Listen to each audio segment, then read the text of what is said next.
Oke, saya akan menjelaskan tentang program nomor 1. Yang pertama ada pendahuluan atau header files yang terdiri dari include IOStream. Include IOStream adalah menggunakan fungsi-fungsi input-output standar dari C++ seperti sin dan count. Yang kedua ada include ion main app menggunakan fungsi-fungsi manipulasi output seperti setWay dan setFill untuk mengatur format output tersebut. Setelah itu ada fungsi utama atau main functionnya. Fungsi utama dari program C++ ini di mana eksekusi program akan dimulai dan akan diakhiri. Selanjutnya ada variabel yaitu inter total detik yang berarti mendefinisikan variabel total detik untuk menyimpan jumlah detik yang akan diinput oleh pengguna tersebut. Selanjutnya input dari pengguna. Program akan meminta atau menampilkan pesan kepada pengguna untuk memasukkan waktu dalam detik. Lalu menggunakan sin untuk menerima input dari pengguna dan menyimpannya dalam variabel total detik tersebut. Setelah itu, program akan melakukan pengecekan inputnya di mana if total detik lebih kecil dari 0, countnya input tidak boleh negatif. Lalu ada return one yang artinya memeriksa apakah input dari pengguna negatif.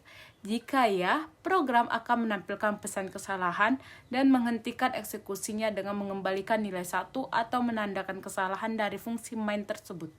Setelah itu, program akan melakukan perhitungan jam, menit, dan detik.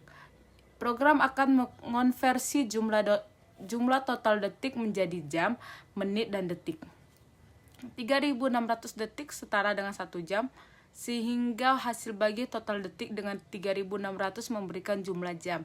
Sisa detik setelah menghitung jam digunakan untuk menghitung jumlah menit dan detik tersebut. Selanjutnya, program akan melakukan output waktu, yaitu program akan menampilkan waktu dalam format jam, titik 2, menit, titik 2 detik. Menggunakan setWheel 0 untuk mengisi angka dengan 0 jika jumlah digitnya kurang dari 2. Lalu menggunakan setWay 2 untuk menetapkan lebar output menjadi 2 karakter agar format waktu terlihat lebih rapi untuk menampilkan nilai jam, menit, dan detik yang sudah dihitung sebelumnya. Oke, yang terakhir ada return 0. Program akan mengembalikan nilai 0 dari fungsi main, menandakan bahwa program berakhir tanpa ada kesalahan. Terima kasih. Oke, saya akan menjelaskan tentang program nomor 2. Seperti program nomor 1, program nomor 2 juga ada pendahuluan atau header files yang terdiri dari include IOStream, include string yang berguna untuk tipe data string untuk menyimpan dan memanipulasi teks tersebut. Lalu ada ketiga include local, yaitu menggunakan fungsi-fungsi untuk pemrosesan teks berbasis lokal.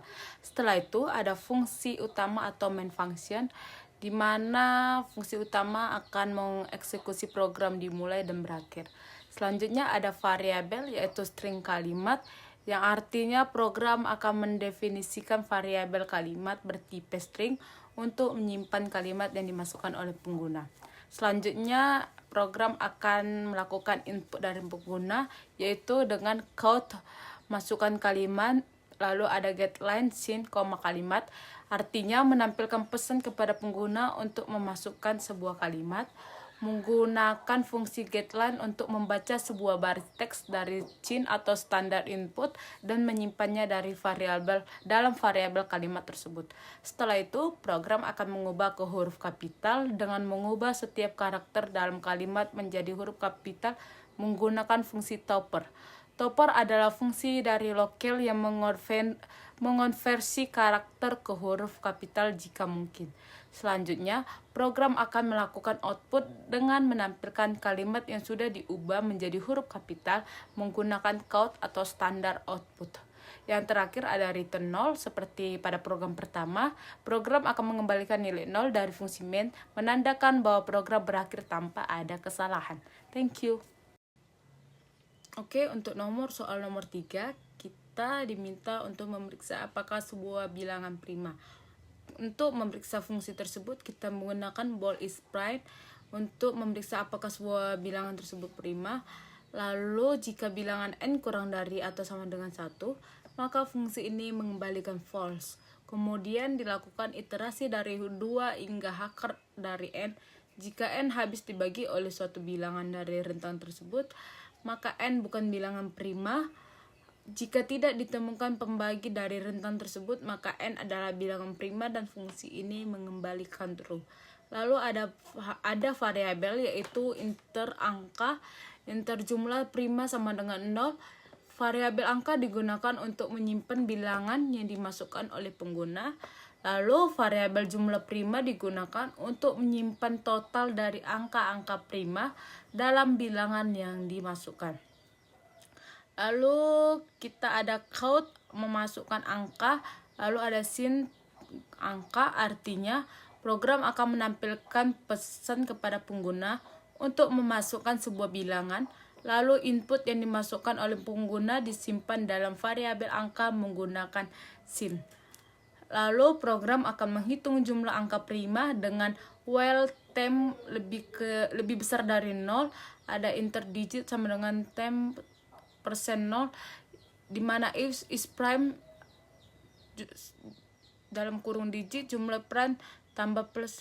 Program akan menggunakan loop while untuk mengambil setiap digit dari bilangan.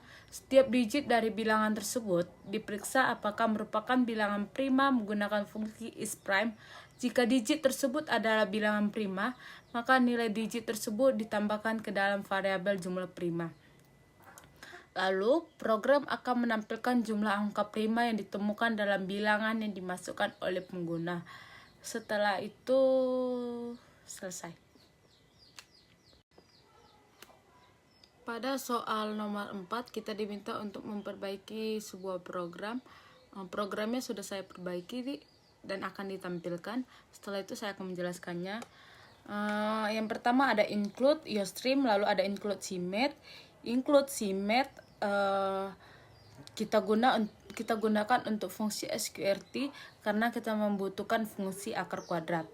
Lalu yang untuk perbaikannya, kita menggunakan sistem SLC untuk membersihkan layar sebelum program meminta input sehingga tampilan menjadi lebih bersih.